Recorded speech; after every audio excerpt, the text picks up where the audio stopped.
It was Friday, the end of summer. It's evening when the heat finally subsides and the air in the Seattle suburbs fills with freshness. This is a special time, a moment when you can take a deep breath and feel a slight coolness mixed with the aromas of night flowers and the distant sea. My house is noisy as it always is when old friends gather. We have known each other for a good 10 years, and some even longer. These people became my family, even if not by blood. The living room is a mess, but cozy. Someone is stretched out on the sofa, someone is perched on the armrest of a chair, and Tommy, as usual, is lying on the floor, with his arm under his head and holding a bottle of beer on his chest. The coffee table is cluttered with snacks, boxes, cups, but no one pays attention to it. I feel good. I'm relaxed, listening to conversations, laughing. This evening is the same as many before it, and there is something truly valuable about it. Hey, let's order pizza. Tommy suddenly states, a smirk evident in his voice. Laughter explodes almost simultaneously. Everyone gets the joke. Everyone except Sandra. I roll my eyes and, without hiding my irritation, say, Tommy, are you serious? Again? I'm tired of your pizza jokes. Sandra is new to our gathering. Recently moved to Seattle and am trying to settle in. She is 32. A little over a year ago, she lost her husband, who died of a stroke. Her whole life has been turned upside down, and now she is slowly but surely putting herself back together. In the company, she only knows Katie. They participated in a psychological assistance project together. The invitation to this party became a kind of test for her, and it is clear that she is a little out of place. Now she looks at me with curiosity. In the light of the lamp, her reddish hair shimmers with gold. Her eyes carefully study my face. She tilts her head slightly and asks softly, "Why do you react this way? What's so special about pizza?" For a moment, there is a short pause in the room, but a second later, a new burst of laughter is heard. Everyone except her. Tommy pats me on the shoulder. Mark and Laura look at each other. Katie and Jerry can barely contain their smiles. This is already a tradition. Every new person in the company asks sooner or later, and sooner or later I tell them. I sigh.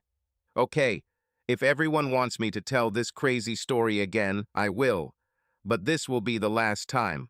Promise not to ask me about the damn pizza again. The company nods, clearly not believing this last time.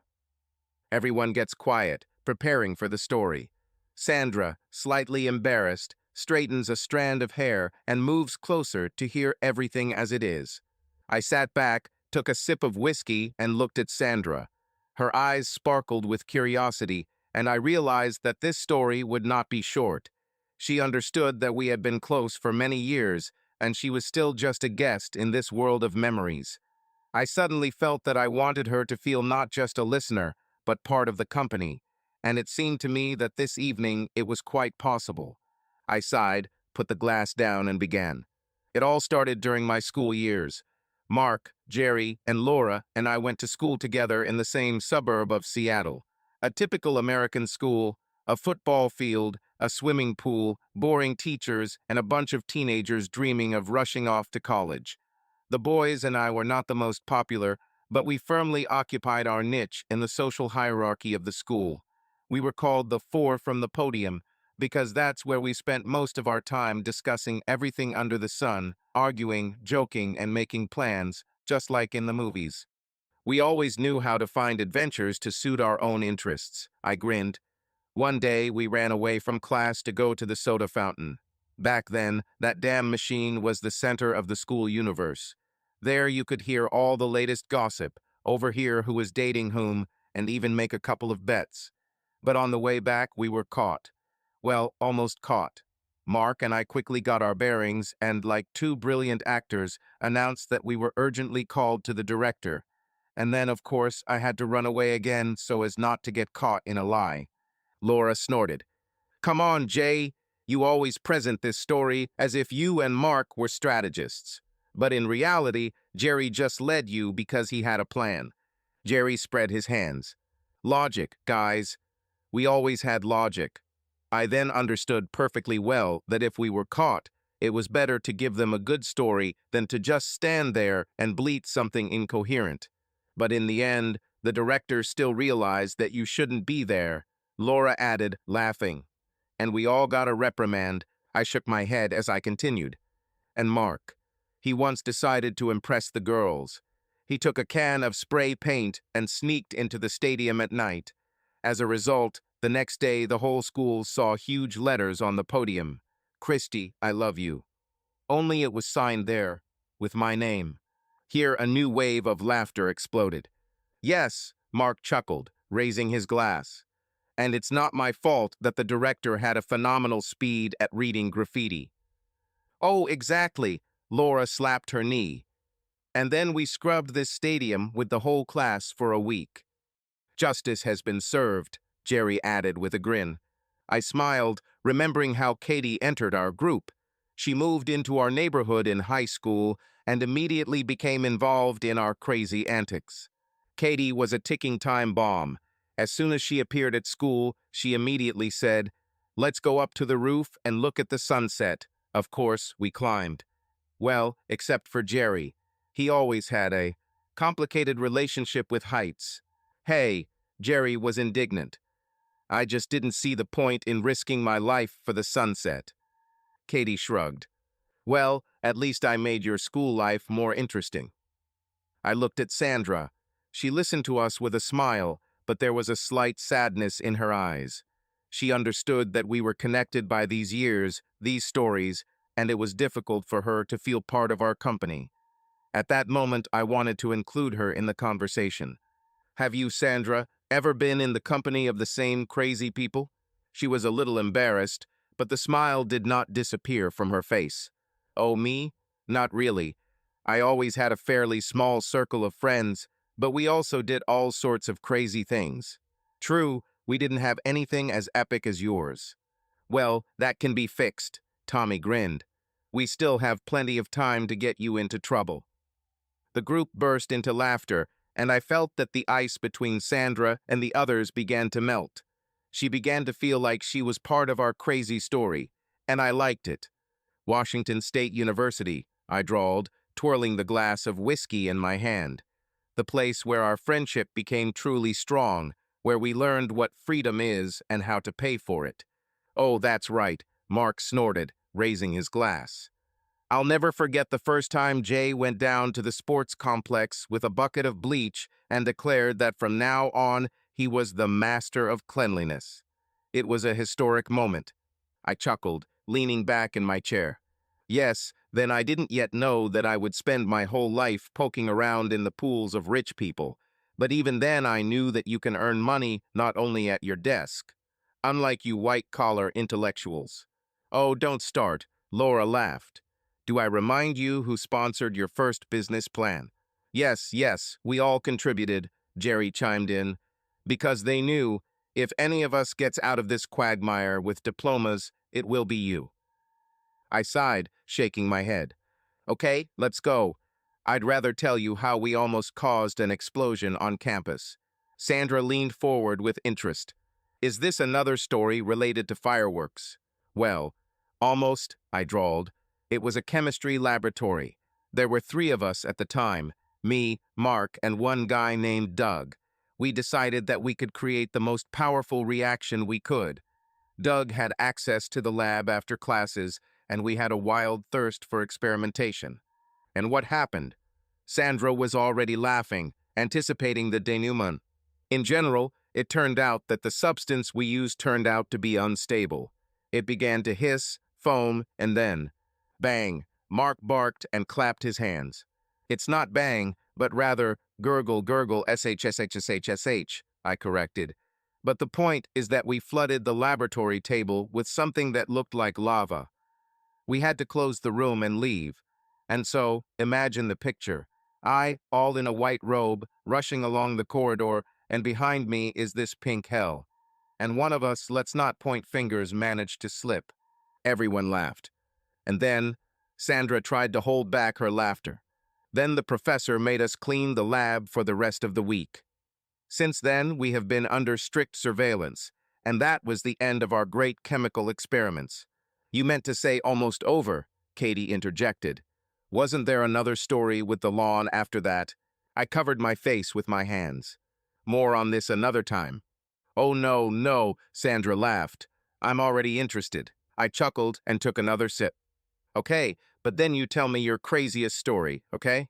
Sandra narrowed her eyes and smiled slyly. Crazy? Well, I have one. But I warn you, there will be no laboratory explosions and fire lawns. If it's a story about you breaking the rules, I'll listen, I laughed. Well, she paused, taking a moment. One day, I accidentally stole a police car. There was silence in the room. What? Jerry almost choked on his whiskey. How can you accidentally steal a police car? But that's a different story, Sandra laughed, winking at me. First you. I sighed, grinned, and, taking another sip, spoke. Okay, since I promised. The story with the lawn began with the fact that we had a tradition of celebrating Independence Day on a grand scale. And of course, we decided that boring official fireworks in the city center were not our level. We had a better plan. This already sounds suspicious, Sandra muttered, shaking her head. That's right, Jerry chimed in. It was one of the most idiotic plans we signed up for. But fun, Mark added. I grinned. We bought a whole box of fireworks. Someone, let's not point fingers, but his name begins with an M, decided that lighting them right in front of the dorm would be a great idea. And just imagine the picture. We install them, check where they are directed. And then Mark decides to light 3 things at once. Oh no, Sandra gasped, covering her mouth with her hand. Exactly, I nodded. Those damn missiles flew anywhere but up. One crashed into a tree, the second flew towards the parking lot, and the third landed right on the lawn in front of the dorm and, of course, set it on fire. We put it out as best we could, Jerry interjected. What's the result? Sandra asked, without looking away from us. Eventually, the fire brigade arrived. We stood aside, pretending that we didn't know anything, but we were quickly identified. Punishment. Community Service Week, we painted benches on campus. There was loud laughter in the room, and I finished my whiskey, grinning contentedly. Sandra smiled, twirled the glass in her hands, and said, Okay, it's my turn. This was a couple of years ago, and I swear I didn't plan on becoming a car thief. Well, well, Jerry grinned. Come on, tell me already. I worked late, and when I left the office parking lot, that day there were some problems with electricity. It was dark, but I saw that there was a car standing nearby with the door open and the engine running. I thought it was a taxi and sat in the passenger seat. Did you just get into the car? Mark shook his head. Exactly, Sandra snorted. Now imagine the policeman's face when he returned with coffee and saw me in the front seat. There was an explosion of laughter in the room. And what did you do? I asked, almost spilling my whiskey. I said something absurd like, Excuse me, officer, aren't you Uber? He looked at me for a couple of seconds, then started laughing and said, Lady, you just attempted to steal a police car. Everyone froze for a second and then burst into deafening laughter. Mark slid out of his chair, holding his stomach. Jerry could hardly hold his glass of whiskey, and Laura was literally crying with laughter. This is the best thing I've heard all week. Jerry exhaled through laughter. Lord, did you at least explain to him that it was a mistake? Laura asked through tears. Certainly, Sandra nodded, rolling her eyes. But he took pity and decided to give me a ride a couple of blocks anyway to make sure I got home safely. Wait. Mark finally caught his breath. Are you saying that not only did he not arrest you, but he also gave you a free trip? Well, yes, with the flashing lights on. Apparently, he wanted me to feel the importance of the moment, Sandra grinned. When the laughter died down a little after Sandra's story, I put the glass aside and looked at her. She was already part of the group, laughing with everyone, but I knew she would be interested in hearing something more personal. Let's continue how I started my business, I said, grinning. Sandra smiled, her curiosity clearly increased. Oh, this should be interesting. Did Katie tell you that you own a pool service company? How did this even start? I nodded and ran my hand through my hair. It all started with the fact that I was an ordinary student without a penny in my pocket. Unlike some of my friends, my parents were middle-class people and were not willing to cover any expenses like some of my friends. I had to look for a part-time job. Then one day Uncle Mike, who worked in the swimming pool business, asked me to help him for a few weeks. At that time, I didn't even know what kind of work it was, but I wanted money, so I agreed. And what was it like? Laura asked, grinning. Terrible, I admitted honestly. The first days, all I did was rake leaves, wash tiles, and tinker with chemicals. There was a lot of work, and by the end of the shift, I was literally falling off my feet. But then I began to notice that my uncle's clients were mostly rich people who were willing to pay for comfort. They don't want to take care of the pools themselves, and they have plenty of friends willing to pay for the same. Sandra nodded, clearly understanding my train of thought. So you saw an opportunity. Exactly. Then the thought occurred to me that if I started my own business, I could earn good money. But of course, I had no starting capital. One day at dinner, I mentioned my idea, and it turned out that Mark had told his parents about it. They found it interesting and decided to support me. Then Laura's parents got involved. They realized this was a real opportunity and contributed small amounts to help me get started. So they invested directly? Sandra was surprised. Yes, but with reservations. They wanted to see the business plan, calculations, to make sure that I was serious about the matter. I had to work hard on the presentation. Mark helped me fill out the paperwork. Laura gave me advice on how to budget, and Jerry even put me in touch with his father's accountant, who helped me figure out the budget. Wow, so you had a whole team. Sandra laughed. You can say so. The first months I worked almost for free, just to get clients. Sometimes it was necessary to repair equipment for pennies. I spent a lot of time at work, sometimes washing and repairing swimming pools until late at night. But gradually, they began to recommend me to friends, regular clients appeared, and things took off. Now I have 3 teams, and we service dozens of houses throughout the city. Sandra raised her glass. Well, Jay, that's really impressive. You not only came up with a business, but you were also able to convince others to believe in it. Yes, and now I think I should buy everyone a drink for their contribution. I smiled, looking at my friends. I remember the day when I met Alice to the smallest detail. It was the beginning of September, the air was still warm, but without the stifling summer heat. I was working at a luxury boarding house, setting up a pool filtration system when I first saw it. She sat on the edge of the water, easily swinging her bare feet on the transparent surface. She had a thick book on finance in her hands, and her long brown hair was casually pinned up, but a few stubborn strands had escaped, touching her cheekbones. Something about her was catchy. Not beauty, there were plenty of beautiful tourists here. Rather, her detachment. It was as if she existed in another dimension, in no way fitting into the noisy, relaxed atmosphere of the resort. I couldn't resist and approached.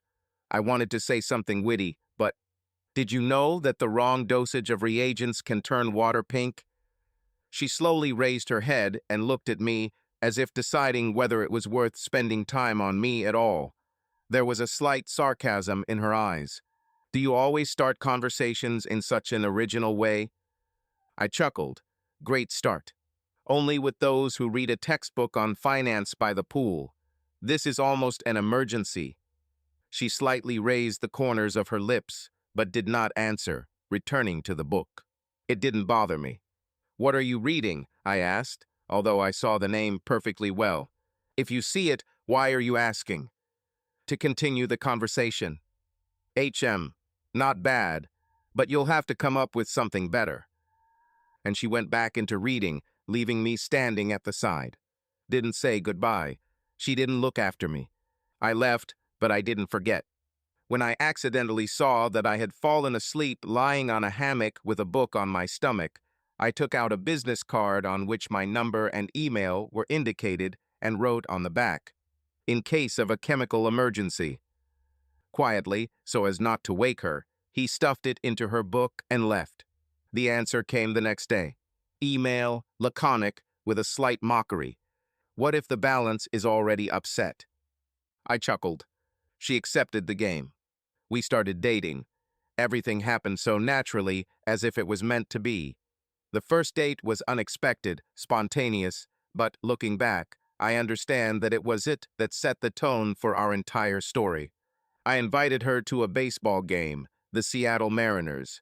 To be honest, I was almost sure that she would refuse. Alyssa did not look like a girl who was passionate about sports. But to my surprise, she agreed. That evening, the stadium was bathed in the golden orange hues of sunset, and the air was thick with the smells of roasting nuts and fresh popcorn. We took seats closer to the center, where we could clearly hear the hits of the bats on the ball and the deafening screams of the fans. At first, Alyssa looked a little lost, her eyebrows furrowed slightly as the players' stats flashed on the screen and the commentators quickly explained something. "Admit it, did you just lure me here to show off your knowledge of sports?" she asked with a slight grin, crossing her arms over her chest. "Oh, yes, of course. All in order to demonstrate how cool I can wave a fan's foam finger." I raised up the same foam hand that I bought as a joke. She giggled and relaxed a little. I began to explain the rules to her at first simply, then with jokes, adding a little theatrical drama to what was happening on the field. This guy, for example, is famous for once kicking the ball right into a spectator's beer. They say he didn't even stop drinking after that. A real hero. She laughed, her eyes sparkled, and I knew the ice was broken. By the third inning, she was already cheering with me, screaming, waving her arms, and when our team scored points, she even jumped out of her seat, enthusiastically throwing up a plastic glass of cola. "It's fun," she admitted, licking her lips, where a little sweet foam remained. "I told you, but you haven't gone through the ultimate baseball ritual yet." She raised an eyebrow questioningly. "A giant hot dog. Without it, you're not a real cheerleader." She rolled her eyes, but bought one anyway. And when she took a big bite and tried to keep a straight face, I couldn't help but laugh. "Well?" I asked with interest. "Okay, this is really damn delicious," she admitted. This evening was the starting point. The next day, I decided to do something less noisy. I invited her to dinner at a small restaurant on the pier. The place was secluded, with antique wooden tables, vintage lamps, and a slight smell of salt in the air. The waves lazily splashed against the piles. Somewhere in the distance, the quiet melody of a street musician could be heard, and the warm light of the lanterns was reflected in the black surface of the water. We ordered hot cider, and the cinnamon aroma enveloped us in comfort. "It feels like we're in a scene from a French movie," Alyssa said quietly, running her fingers along the rim of her glass. "The only thing missing is rain and a melancholy saxophone," I said. We talked about everything. About childhood, about dreams, about the people we have lost, and about those who left a mark on our lives. She talked about her first trip to Europe, about how she once got lost in Venice and accidentally joined a wedding procession. "They only noticed me in the middle of the ceremony," she admitted, laughing. "I was just following a group of people and enjoying the music until someone asked, 'Which side of the bride or groom are you on?'" I laughed, imagining this scene. "And what did you do?" She said that she was with their cousin, whom she had not seen for a long time, and ran away before I was exposed. The more I got to know her, the more it seemed to me that her world was a huge book full of surprises, and I just started turning over its pages. Later, when the restaurant was empty, we just sat at the edge of the pier, dangling our legs above the water. A light wind moved her hair. She looked into the distance, tilting her head thoughtfully.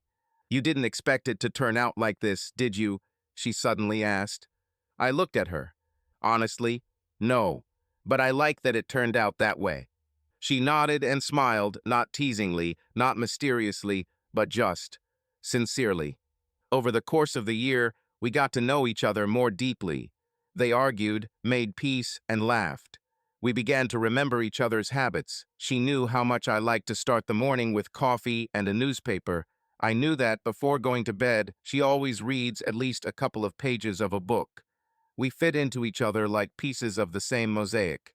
And then, on Christmas Eve, I knew I was ready. I wanted to make her proposal special. Not trivial, not expected. I turned this day into a quest that was reminiscent of our first meeting. In the boarding house where we met, I hid several envelopes with riddles. The first envelope was waiting for her at the entrance. There was a note in it. Remember where our history began. She immediately guessed and went to the pool. The following envelope was waiting for her there. You always said that happiness is in the details. Find the place where we first really looked at each other. She went to the pier. Step by step, note by note, she moved towards the end. When she opened the last door, she was greeted by soft candlelight. There was a bouquet of red roses on the bed, and next to it, a small box tied with a ribbon. I stood at the window, nervously squeezing my hands in my pockets. When she came in, I turned and looked at her. "What is this?" she whispered. I stepped towards her, took her hands in mine, and looked into her eyes. "This is the question I want to ask you more than anything else." I opened the box. A ring sparkled inside. "You are my only mystery that I want to solve all my life. Will you marry me?" She didn't answer right away. She just looked at me, and her eyes were shining with tears. And then suddenly she hugged me forcefully, hugged me so tightly that I felt her heart beating in unison with mine. "Yes," she whispered. And then, laughing a little through her tears, she added, "Damn, of course, yes." I closed my eyes, inhaling the scent of her hair, and realized that I had never been so happy in my life. Mark tapped me on the shoulder, bringing me back to reality. And then it began. "I'm still surprised that we weren't arrested at your bachelor party, because you convinced Tommy to order a dancer in a Santa suit." Laura snorted, crossing her arms over her chest. "And who then kicked her out of the bar because she tried to steal tips from customers." Jerry laughed. "Laura, you were the guardian angel of this wedding." "Someone had to. And someone also had to make sure that Jay didn't disappear in an unknown direction in the morning." Laura nodded towards Tommy. He raised his hands. "Hey, I just wanted to make it a night to remember." I shook my head, grinning. Mark tapped me on the shoulder, bringing me back to reality. And then it began. "I'm still surprised that we weren't arrested at your bachelor party." I snorted, remembering that evening. It was chaos. Cheerful, noisy, full of absurdity, but still chaos. "Because you convinced Tommy to order a dancer in a Santa suit." Laura snorted, crossing her arms over her chest. Her dark eyes sparkled, as always, when she began to reprimand us for another crazy prank. "And who then kicked her out of the bar because she tried to steal tips from customers." Jerry laughed, his laughter echoing throughout the room. "Laura, you were the guardian angel of this wedding." "Someone had to." She sighed and nodded towards Tommy. "And someone else had to make sure that Jay didn't disappear in an unknown direction in the morning." Tommy raised his hands and feigned innocence. "Hey, I just wanted to make it a night to remember." I shook my head, grinning, and took a sip from my glass. "Remember? Yes, this evening is etched in my memory as if it were engraved on marble. It all started when Mark decided that my bachelor party should be legendary. 'You only get married once, brother,' he said, clapping me on the back. 'Well, at least we hope so. So let's make this evening unforgettable.' At first, I wanted something simple, a poker night, beer, a few stories from the past. But my friends had a different opinion. They didn't just throw a party. They arranged a survival test. We started at a bar on the roof of one of the Seattle skyscrapers. The view of the city was stunning.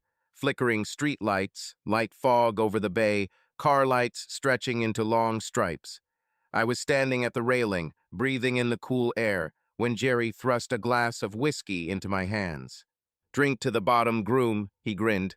I raised my eyebrows. "Are you going to knock me out before the wedding?" "Only if you can't handle it yourself first." The music boomed, conversations mixed with the roar of the city. Somewhere below, you could hear car horns and the occasional laughter of passers-by. Tommy has already started an argument with the bartender, trying to prove that his cocktails are not strong enough. Mark told the DJ to play our school song, and as the familiar notes filled the air, the whole group started cheering as if we were teenagers at prom all over again. But that was just the beginning. We moved on. Mark announced when we were loaded into the limousine after midnight. The next stop was a karaoke bar. And if in normal life I'm not a singer, then that night it seemed to me that I was a fucking rock star. Jerry and Tommy dragged me onto the stage, and we, swaying to the beat, performed some old hard rock, drawing applause from the audience. You should have seen your face when Laura took the microphone. Tommy laughed, remembering this moment. Laura was truly on a roll. She sang a song by Sinatra my way, looking at us with the expression, "I'm the only adult in this company." But the highlight of the evening was that same bar, where Tommy ordered a dancer dressed as Santa. Listen, it was a concept. He defended himself. You're getting married before Christmas, so it makes sense. Logical. Laura crossed her arms. Did you see the look on the bartender's face? He thought we were making a Christmas video for adults. I laughed as I remembered Tommy happily throwing out dollar bills while a petite girl in a red velvet dress, very petite, walked around our table, winking at each of us. And then, when she decided to steal the tip, Laura darted towards her like a hawk, Mark added. I wasn't going to tolerate being robbed, Laura muttered, but the corners of her lips trembled with suppressed laughter. Because Tommy ordered a hotel room with a pool. We have 3 bottles of champagne and a whirlpool of recklessness, he announced, throwing open the car doors. And damn it, 20 minutes later, I jumped into this pool in a full suit. You were like damn James Bond, only drunk and wet, Jerry remarked. And then we lost him, Laura exclaimed indignantly. I wasn't lost, I objected. You disappeared, and it was true. I remember going outside, still wet from the pool, with a bottle of champagne in my hand. Snow fell in small flakes on the asphalt, the air was fresh, and I suddenly felt something warm inside. Not from alcohol. From the realization that in a few hours I will start a new life. I took out my phone and dialed the number. Hello? Her voice was sleepy, but warm. Alyssa, I said. Jay, where are you? I looked up at the endlessly dark sky. I'm here. I wanted to tell you that I love you. She was silent for a second. Are you drunk? Very, I admitted, smiling. But that doesn't change the fact that I love you. I heard her sigh. Go back to your friends, Jay. I closed my eyes, enjoying the sound of her voice. And that's how he returned to the hotel at 5 in the morning, Mark concluded. In a tuxedo, with a bottle in his hand, and with the words, "Where is my damn suit?" I chuckled, coming back to reality. Hey, I got married that day, right? Laura shook her head, but smiled. Yes, but miraculously. I looked at my friends. They were with me from the very beginning. And now, as I was telling this story, I suddenly realized that even though a lot had changed, we remained the same. Sandra listened with a smile, her eyes sparkling. This is amazing, she said. Alyssa was very nervous before the wedding. I saw how her fingers trembled as she straightened the folds of her dress, how she inhaled deeper than usual, as if trying to calm the storm inside herself. Her eyes, full of love and anxiety, looked for support in mine, the same one that I was always ready to give her. I knew that her excitement was not only because of the ceremony itself, but because of something much deeper, something that had been hanging like a shadow over her heart since we became truly close. She was scared, but she still found the strength to tell me about the most painful episode of her life, a revelation that, she was afraid, might alienate me. As a teenager, Alyssa underwent a complex operation that changed her forever. The doctors delivered a verdict that made her heart ache. She would never be able to have children. I remember the evening when she first told me about it. We sat next to each other, her hands were cold, and her voice trembled, betraying the fear that had lived in her all these years.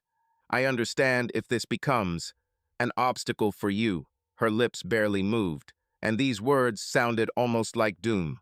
But she didn't know then that it didn't matter to me.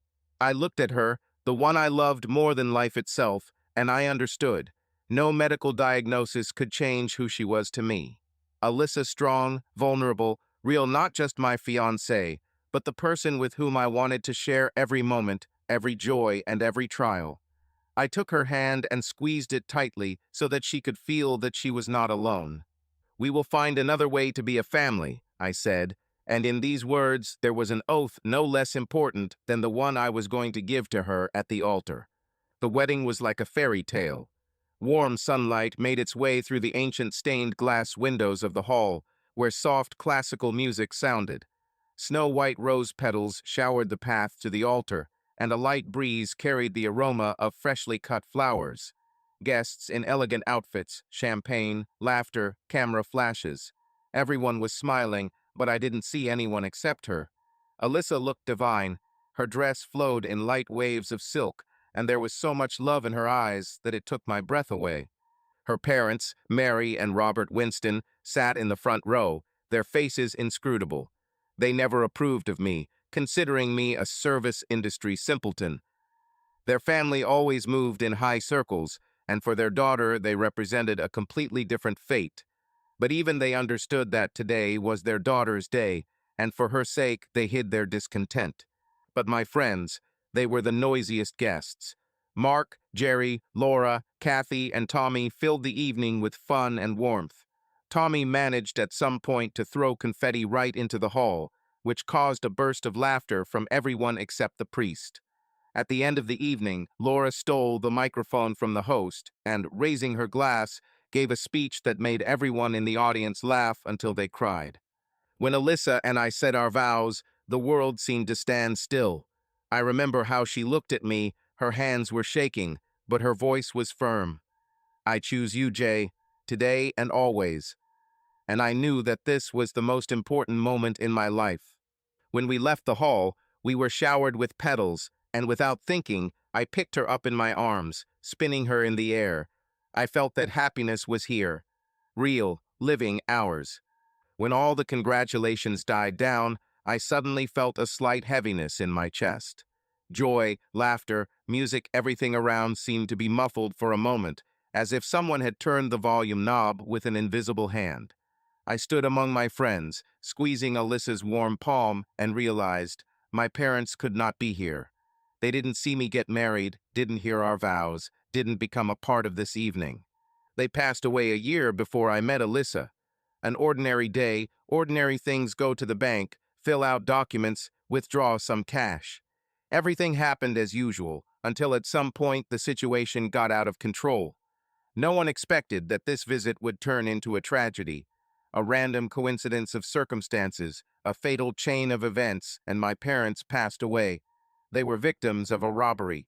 I replayed that day in my head many times.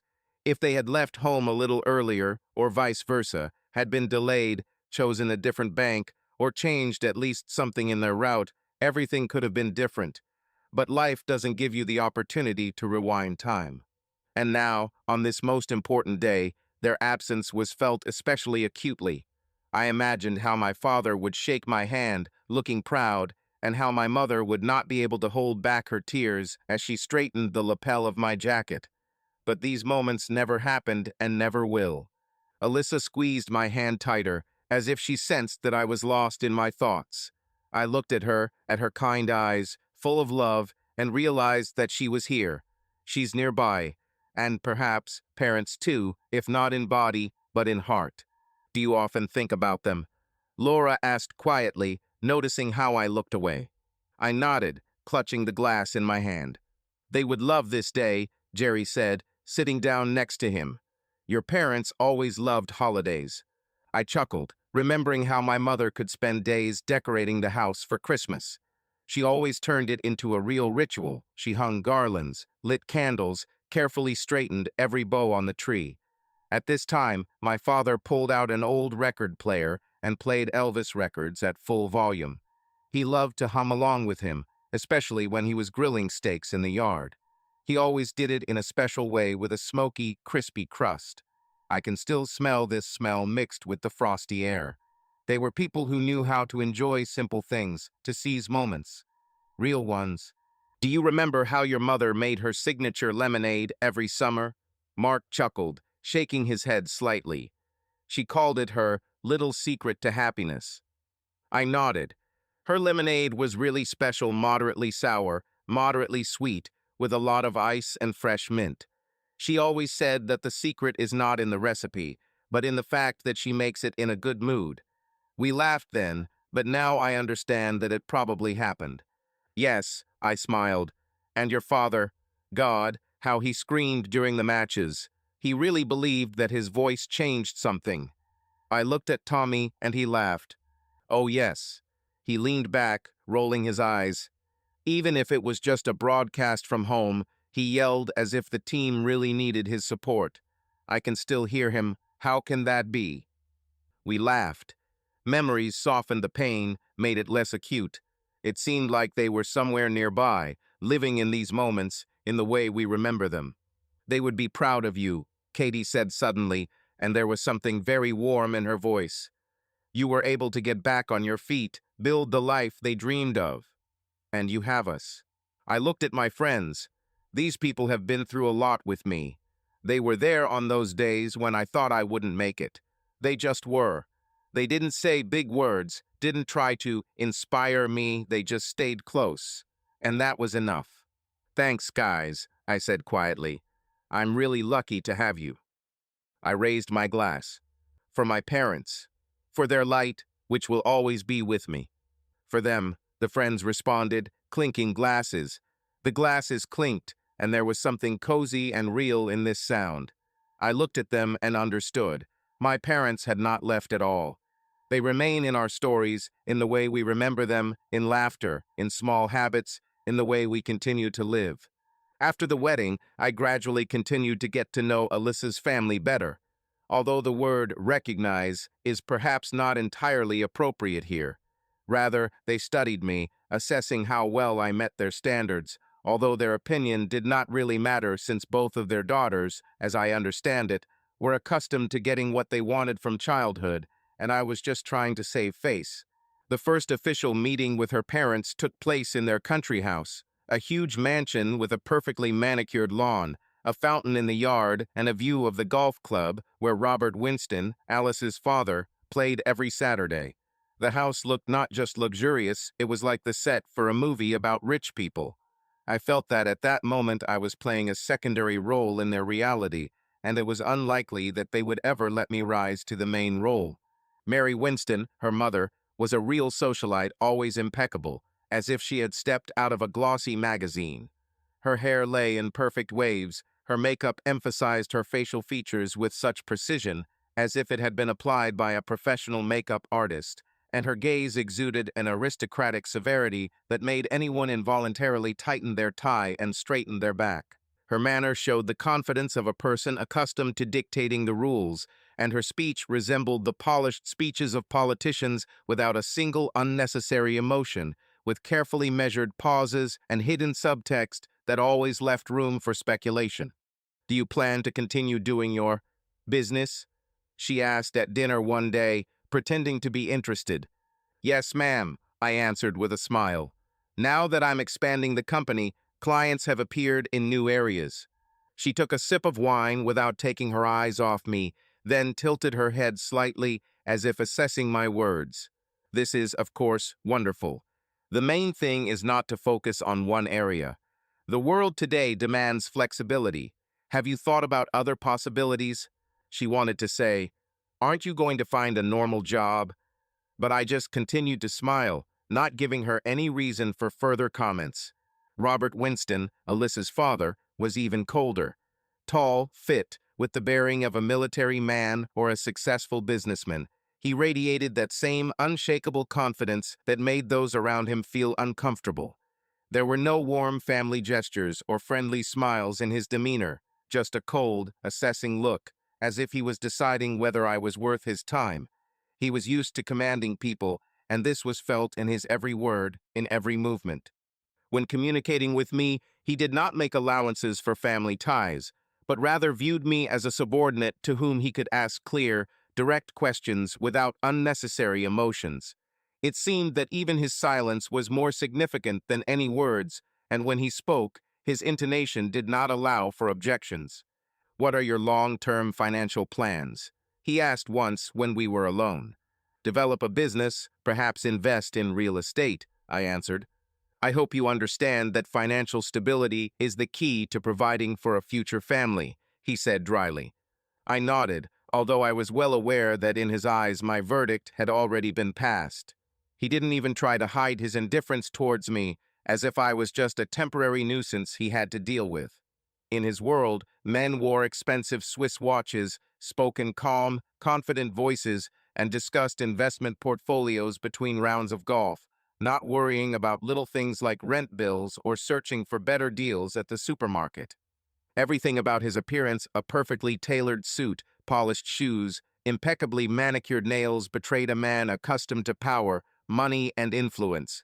And I, in his opinion, was something like a random passerby who, by an absurd mistake, ended up at the table of an elite club. He was not angry, did not express open contempt, he simply wrote me off as an unnecessary asset that would not bring any benefit to his family, his status, and, most importantly, his daughter. But the worst of all was Alice's younger sister, Beth.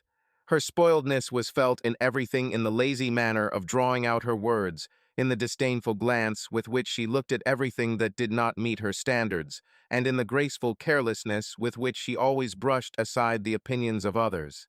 She lived in a world where all her wishes were fulfilled instantly, and even a hint of refusal was enough to cause her irritation. She loved to feel superior, and every time I was around, she did not miss the chance to emphasize our difference in status, not with open rudeness, but with caustic comments uttered with a lazy half-smile in which one could read pure condescension. "So, what's it like to repair other people's pools?" she once asked at a family gathering, pouring herself some champagne as if it was her greatest achievement of the evening. She took a small sip, tilting her head gracefully, and then tilted it to the side, as if really thinking about her question. "You must have an amazing tan from all that time in the sun." Her voice was sweet as honey, but venomous as a snake, and her eyes sparkled with amusement. She was enjoying this moment, as if testing how far she could go. I grinned. "Almost as interesting as spending your parents' money." She narrowed her eyes, but Alyssa suppressed her laughter, and that was enough for me. Over time, I began to understand that her family didn't have to hate me, just not to take me seriously. To them, I was something like a nice but inappropriate guest, tolerated out of respect for their daughter. Alyssa, of course, saw how her family treated me, but she never got into conflict with them because of this. One day, after a particularly stressful dinner, she took my hand, looked me in the eyes, and said, "They don't understand you, but never mind. Do you think they will change their minds over time?" I asked. She shrugged. "Maybe, or maybe not. The main thing is that I chose you, and I don't care what they think." I understood perfectly well that I would never become one of them for them. Their views, traditions, manner of communication, all this was alien to me. But, to be honest, I didn't care at all. I married Alyssa, not her family, and if they needed time to come to terms with my presence in her life, well, I had plenty of that time. I didn't try to win their favor. I didn't try to please them. I didn't try to fit in. I was just being myself. But things didn't work out for Alyssa with my friends either. She rarely told me this directly. She was too well-mannered, too tactful, but I noticed how she became tense in their company, as if she was in an uncomfortable space for herself. She did not understand their jokes, which were sometimes rude or too sarcastic, and believed that they behaved too cheekily without respecting personal boundaries. She was especially irritated by our Tommy, the life of the party, a jokester and a lover of making barbs at the most inopportune moments. He always spoke loudly, definitely, as if deliberately testing how far he could go before causing irritation. His jokes were sometimes too caustic, too blunt, and although this seemed normal to me, Alyssa perceived his behavior as bad manners. I felt that while spending time with my friends, she was tense internally, and although she tried not to show it, it was obvious to me that she would never become part of this company, just as I would never become part of her family. "It's like they haven't grown up," she once said after meeting with friends. "They still joke like they did in their student years." "Aren't you tired of this?" "No," I answered honestly. "That's the whole point. We can be ourselves, and that's great." She didn't answer, but I could see that she wasn't happy with this explanation. At some point, we simply accepted the fact that we have different social circles. We agreed that I continue to meet with friends on my own, and she spends time with her family and business acquaintances. But despite this unspoken compromise, I still had to accompany her to work events, where all the smiles were carefully rehearsed and the conversations were verified to the point of sterility. I stood among people in expensive suits, holding a glass of champagne, listening to polite but empty conversations and catching glances full of polite condescension. They understood that I was here more as an addition to her image than as an equal. I paused for a moment, bringing myself back to the present. Everyone who was here, except Sandra, understood what I meant. Everyone had their own view of my marriage, my life, my decisions. They saw me in different ways in love, happy, irritated, desperate, but they never interfered. They were just nearby, just like now. When I started talking about marriage, something that for many people is one of the most important aspects of life, there was silence in the room. Nobody interrupted. Nobody inserted unnecessary comments. They just listened. After that, we began to arrange our life together. It was important for Alice that the house looked the way she was comfortable. She preferred minimalism and order, but it had to be sophisticated, and I was more casual in that regard.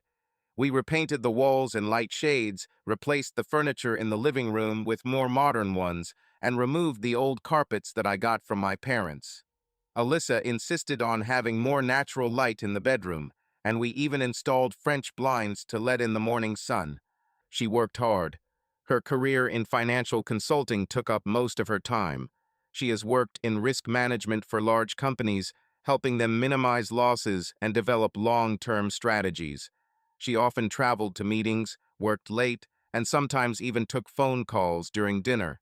Her world consisted of tables, forecasts, presentations, and strict negotiations. I saw that she was tired, but she never complained. She loved her job, and it made her happy. I, in turn, continued to develop the business, investing all my time and effort into it. Every day was planned down to the minute in the morning, monitoring teams, coordinating orders, checking equipment, then meeting with clients, calculating estimates, discussing new projects. I'm used to this rhythm, to the fact that the phone never stops ringing and the to-do list never gets shorter.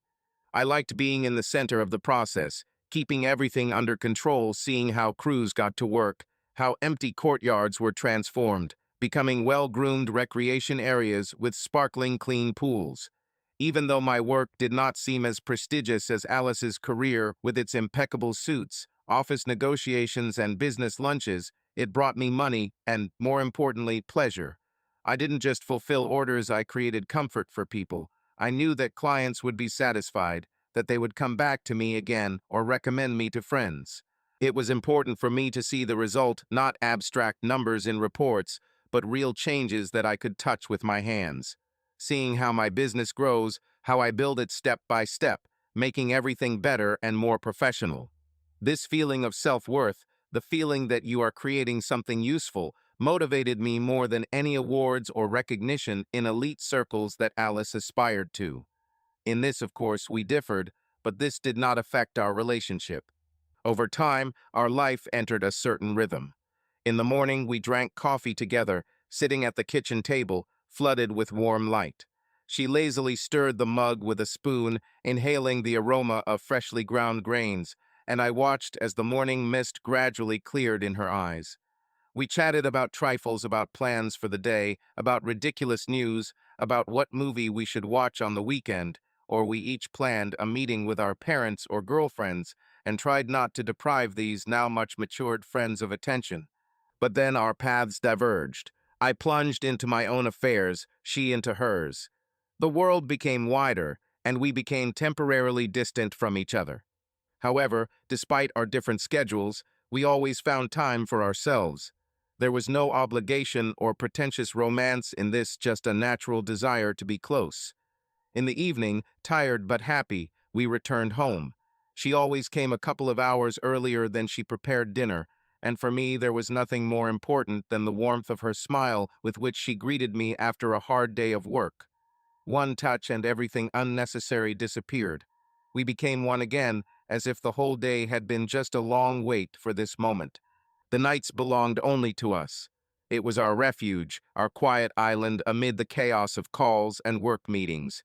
In those nights, she laughed as she did not allow herself to laugh during the day, and I saw in her eyes a fire that was intended only for me. We talked about everything and nothing, studying each other again and again, as if rediscovering familiar features. In the darkness, her hair scattered across the pillow, and promises that only the two of us could understand dissolved in the air. Alyssa has never been someone you can't take your eyes off in the crowd. She did not have striking beauty and did not instantly attract attention. But as soon as I looked into her eyes, the whole world became unimportant. I loved her for her confident, sometimes even impudent look, for the slight mockery in the corners of her lips, for the way she rolled her eyes when I told the same story for the 100th time. She'd get annoyed, snort, and then laugh because she knew I just loved seeing her smile. Her beauty was more than the symmetry of her features or the perfect lines of her body. It was in the way she looked at me, in the way her voice sounded, in the way her fingers ran over my skin, leaving invisible marks behind. Sometimes I caught myself thinking that I couldn't get enough of her. It would seem that I knew her face down to the last mole, down to the slightest movement of her eyelashes, but I still found something new. Maybe it was a barely noticeable curl of the lips in moments of thoughtfulness. Maybe there was a special sparkle in her eyes when she dreamed about something, or the way she pursed her lips slightly as she tried to hide her smile.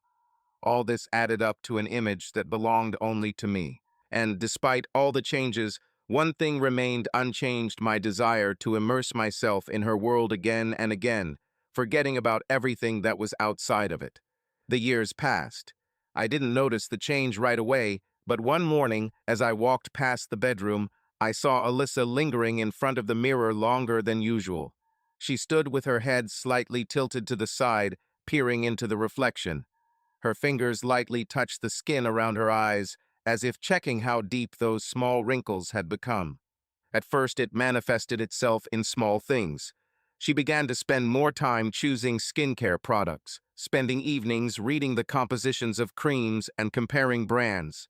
She used to laugh at advertisements for anti-aging serums and said that this entire industry makes money on women's fears. But now her bathroom shelf is filled with jars and tubes with promises of lifting and rejuvenation. She made an appointment with a cosmetologist. I remember how surprised I was when I saw the reminder on her phone. "I never thought I'd do this," she muttered when I, passing by, noticed her new entry. I just grinned then. "But you always said that you don't believe in all this nonsense." She smiled too, but somehow forcedly. Then questions appeared that I had not heard from her before. "Do I look tired?" she asked one evening as we were going out to dinner with her business partners. I fiddled with the clasp of my watch and answered almost mechanically, "You look amazing." I didn't even look at her, but when he raised his head, he saw her chuckle and turned to the mirror. It seemed to me then that my answer did not convince her. And then it got worse. Now she not only noticed wrinkles, she began to be afraid of them. I saw it in her gaze as we passed shop windows, and her reflection lingered for a moment in the glass. I saw her looking at the young female employees in the office, pursing her lips.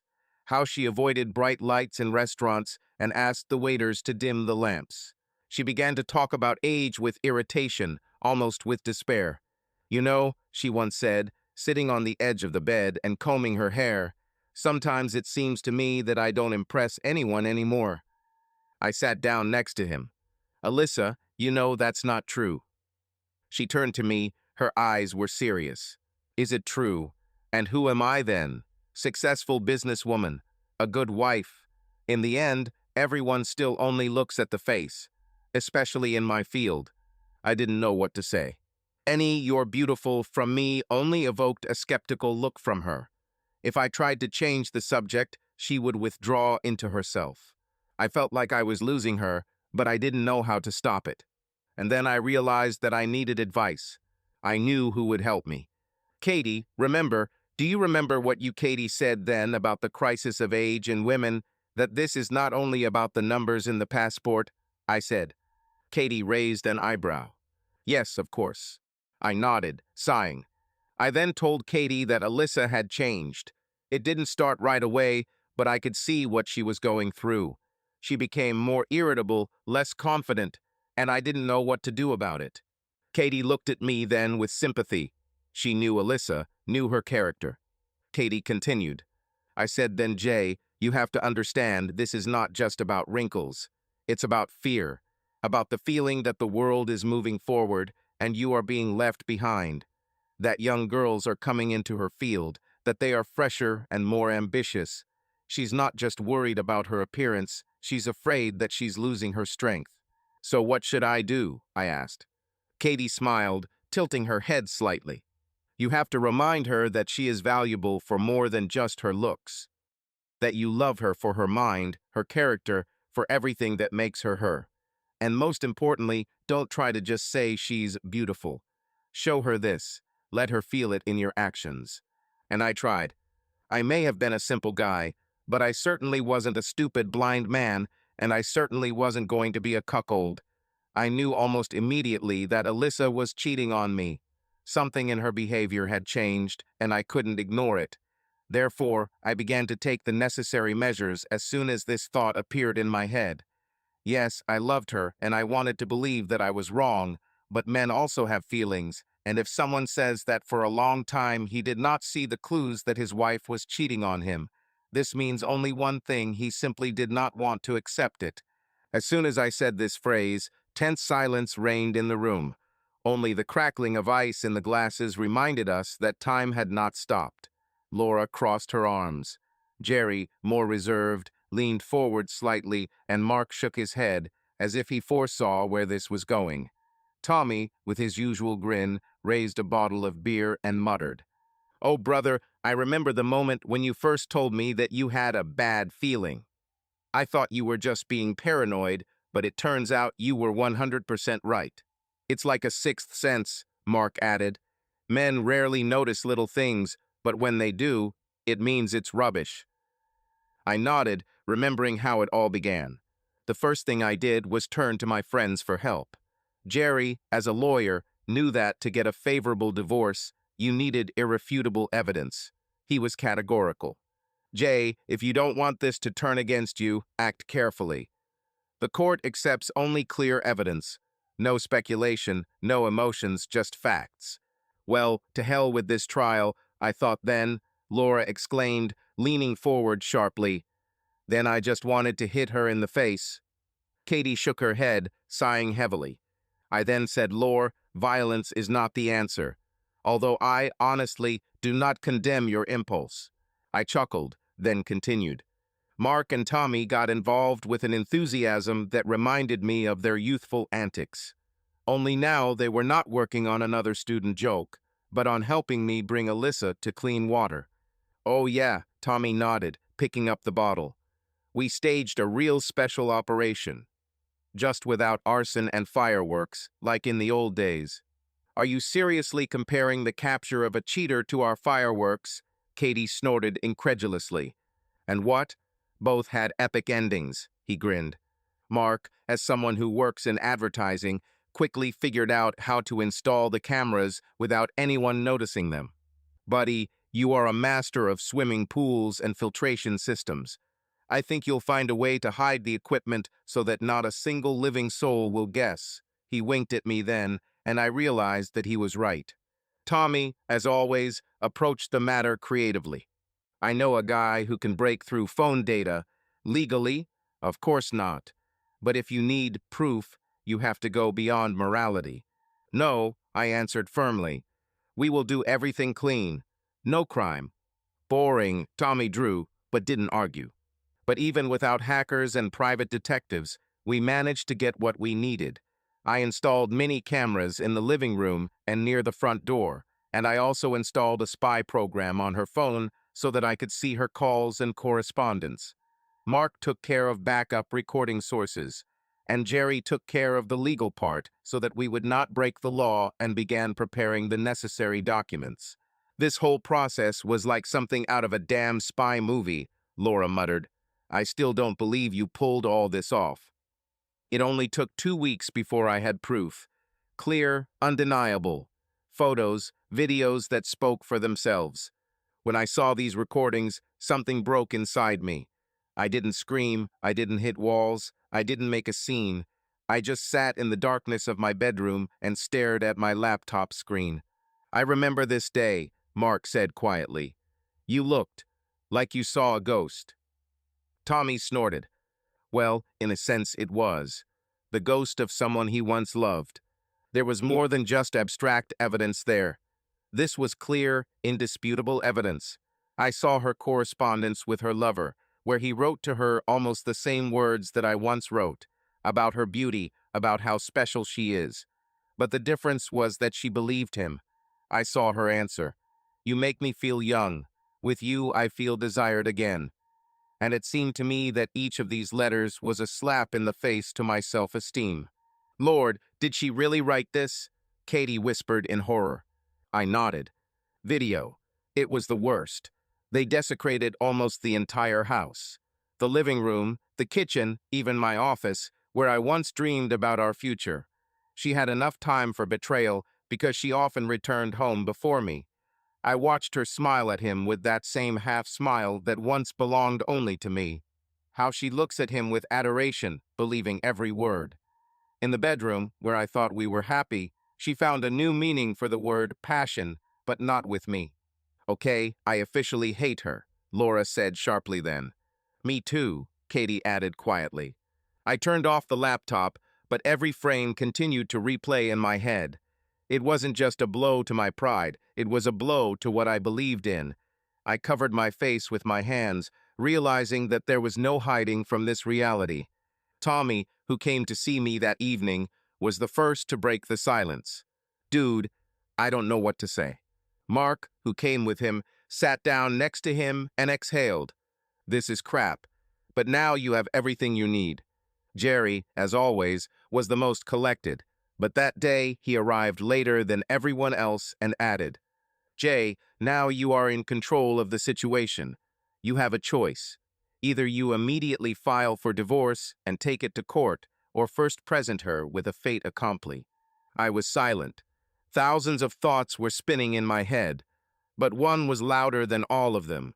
I needed to talk to Alyssa. Sandra, who had been listening to my story, leaned forward slightly. Her eyes were full of emotions, sympathy, indignation, respect. "And what did you do?" she asked, in a voice that showed tension. I took a sip of whiskey, paused, and grinned. I confronted her with a fact. Laura confirmed. That's exactly what happened. And I take it the final scene was epic?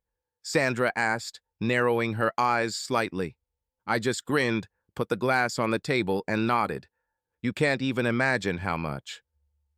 I took a sip of whiskey, smiled at one corner of my lips, and answered. When all the documents were ready, I called Alyssa for a conversation in the living room of our house.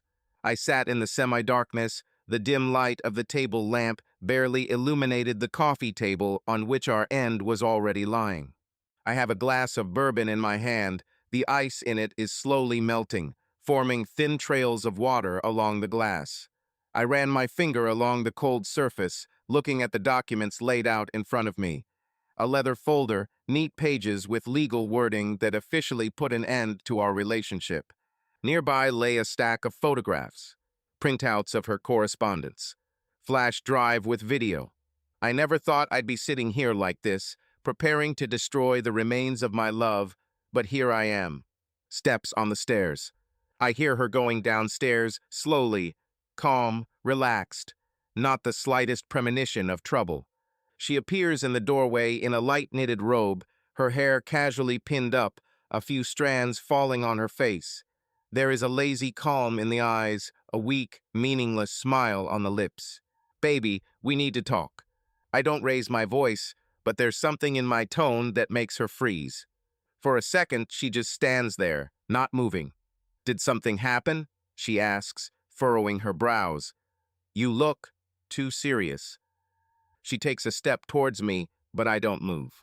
She suddenly notices documents on the table. Look at them. And her face changes. Not sharply, no. At first, there was slight bewilderment, then wariness, then a tense, fragile smile that tries to hide the panic. What is this? Her voice sounds almost even, but I notice how her fingers tremble when she touches the folder. I lean back in my chair, quietly watching her. These are divorce papers. Silence. Deaf, murderous. You can hear the wall clock ticking quietly. A drop of condensation from my glass slowly slides down the glass. She looks at me like I just shot her in the chest. You're kidding, right? Her lips part, but words come to her with difficulty. I'm silent. She laughs. Nervous, harsh, too loud. He laughs the way people laugh when they hear something completely impossible, absurd, and ridiculous. God, Jay, stop it. She glances at me quickly, as if trying to catch a hint of a joke. But I don't move. And then she realizes. The laughter stops. I see how her chest quickly rises and falls, how her hands slowly clenched into fists. It's because of your friends, right? She snaps, her voice filled with anger. Did they screw you over? Tommy? Mark? Who? I'm silent. Her lips are trembling, but now it's not out of fear. It's out of rage. Or, she takes a step towards me, and a new emotion lights up in her eyes, predatory, angry, harsh. Or have you found someone for yourself? I tilt my head, watching her with cold interest.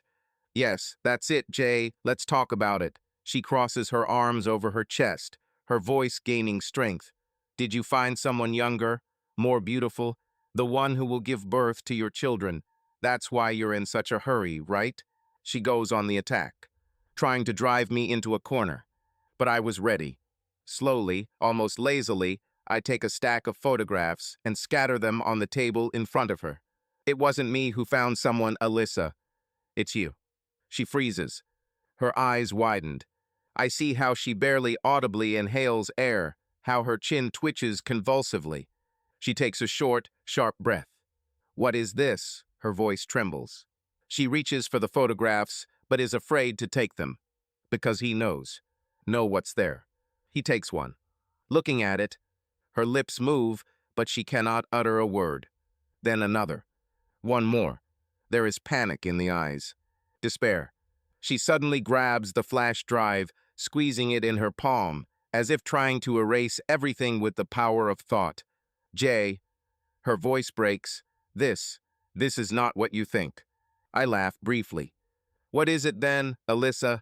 Enlighten me. She throws the photos back on the table, clenches his fists. Her face is distorted with anger. Were you spying on me? She spits, voice filled with anger. Are you, damn it, completely crazy? I slowly lean forward. No, I say quietly. I just didn't want to be a fool. She shakes her head, her eyes blazing with hatred. Why the hell were you sitting so calmly all this time? Her voice breaks. You were following me, collecting evidence like some kind of madman instead of just talking.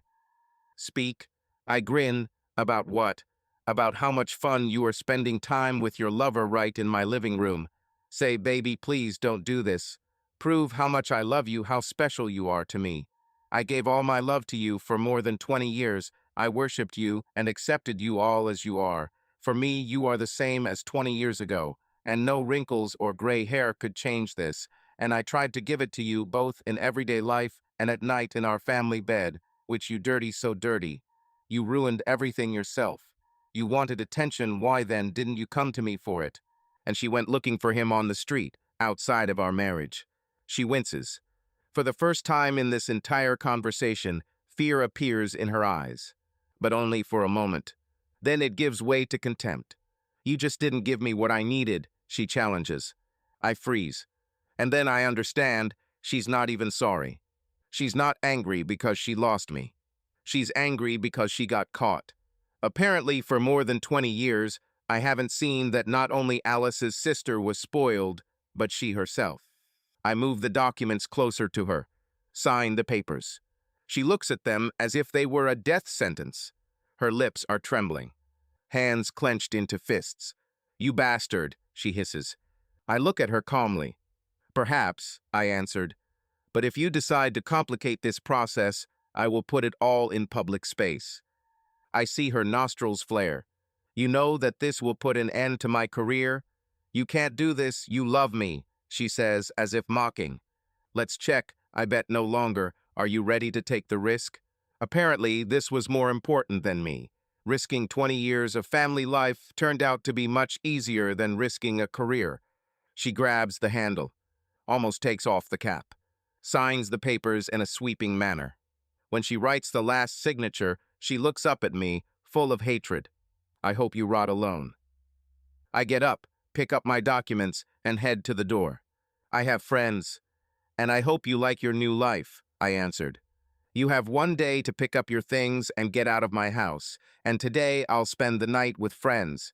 She remains in the room, among her false memories, and for the first time in the last couple of weeks, I feel like I'm finally free. Yeah, Sandra said, shaking her head with a kind of thoughtfully sad expression.